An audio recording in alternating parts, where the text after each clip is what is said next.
کسی گاؤں میں حسن اور حسین نامی دو بھائی رہتے تھے۔ وہ بہت نیک اور فرما بردار بچے تھے۔ روزانہ نماز پڑھتے، قرآن کی تلاوت کرتے اور اپنے والدین کی عزت کرتے تھے۔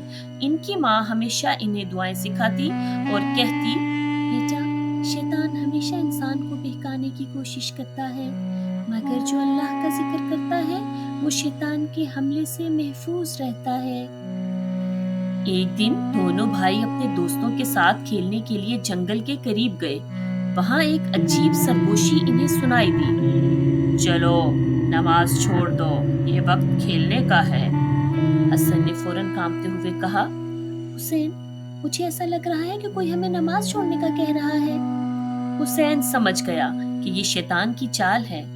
اس نے فوراً درود شریف پڑھا اور اپنے بھائی سے کہا، چلو وضو کر کے نماز پڑھتے ہیں تاکہ شیطان بھاگ جائے۔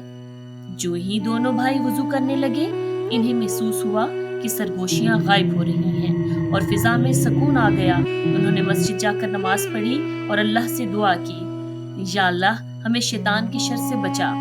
اس دن کے بعد حسن اور حسین نے بھی اور زیادہ دعائیں یاد کر لیں۔ اب جب بھی انہیں کوئی برا وسوسہ آتا، واعوذ باللہ من الشیطان الرجیم پڑھ کر فوراً اللہ کی پناہ میں آ جاتے۔ اس کہانی سے ہمیں یہ سبق ملتا ہے، شیطان ہر وقت بہکانے کی کوشش کرتا ہے، مگر جو نماز پڑھتے ہیں، اللہ کا ذکر کرتے ہیں اور دعائیں سیکھتے ہیں، وہ شیطان کے حملے سے محفوظ رہتے ہیں۔ مزید اچھی کہانیوں کے لیے کہانی گھر کو سبسکرائب کریں۔ شکریہ۔